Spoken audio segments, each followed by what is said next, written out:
I dag jeg kunne snakke om min land eller min rejse.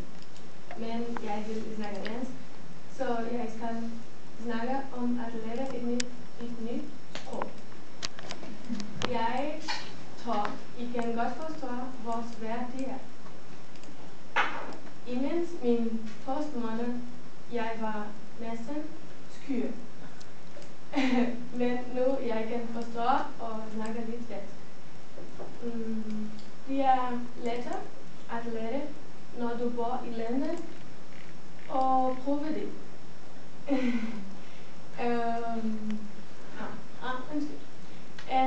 Okay.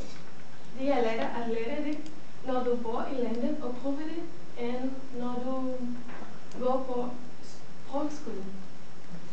Så jeg tror, hvis I vil snakke spansk, det vil være en god idé at bo i Spanien i nogle måneder. Okay, jeg håber, du kunne godt forstå mig, og vi kan prøve at snakke mere dansk, langsomt og klart. Så måske efter ferien, vi kan snakke på dansk. Tak.